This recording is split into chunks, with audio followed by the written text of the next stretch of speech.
నమస్తే.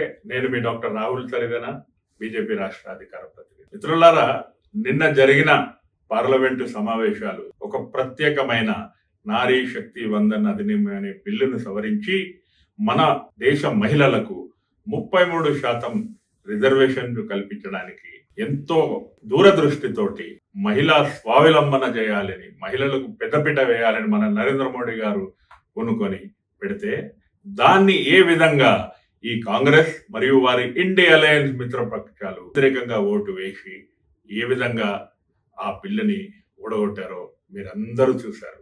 నిన్న అయిన విషయానికి మహిళా రిజర్వేషన్ల కోసం మేము ఒకవైపు పోరాడుతూ నిరసన తెలపడానికి మా తెలంగాణ రాష్ట్ర అధ్యక్షుడు రామచంద్రరావు గారిని హౌస్ అరెస్ట్ చేస్తారా? మా నాయకులందరినీ ఎక్కడక్కడ దిగ్బందీ చేస్తారా? కాంగ్రెస్ నాయకులారా, ఈ అరెస్టులతో మా గొంతులు నొక్కలేరు. మీరు మహిళా లోకానికి చేస్తున్న ద్రోహాన్ని దాచలేరు. కాంగ్రెస్ పార్టీ బయట ఒక మాట, పార్లమెంటులో ఒక ఆట. బయటేమో మహిళా సాధికారత అని సినిమా డైలాగులు చెప్తారు. అదే తీరా మోదీ గారు 33% రిజర్వేషన్లు ఇస్తానంటే పార్లమెంటులో అడ్డుపడతారు. ఇదే మీ నైజం. మీరు మహిళా బిల్లుకు వ్యతిరేకం కాదు, మీరు మొత్తం మహిళా సమాజానికే వ్యతిరేకం. మీ దృష్టిలో మహిళలంటే కేవలం మీ పార్టీలో ఉన్న ఇందిరాగాంధీ, సోనియా గాంధీ, ప్రియాంక గాంధీలేనా?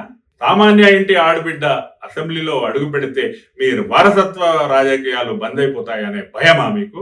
కుళ్ళుతో మహిళల హక్కులను మీరు తుంగలో తొక్కారు. గుర్తుపెట్టుకోండి, ఆనాడు 1996 నుంచి 2010 దాకా మీరు ఆడిందే ఆటగా నడిచింది. కానీ ఇప్పుడున్నది మోడీ ప్రభుత్వం. నారీ శక్తికి వ్యతిరేకంగా కుట్రలు చేస్తే ఈ దేశం మహిళలు మిమ్మల్ని క్షమించరు. మీ రాజకీయ సమాధికి ఆడబిడ్డలే పునాది వేస్తారు.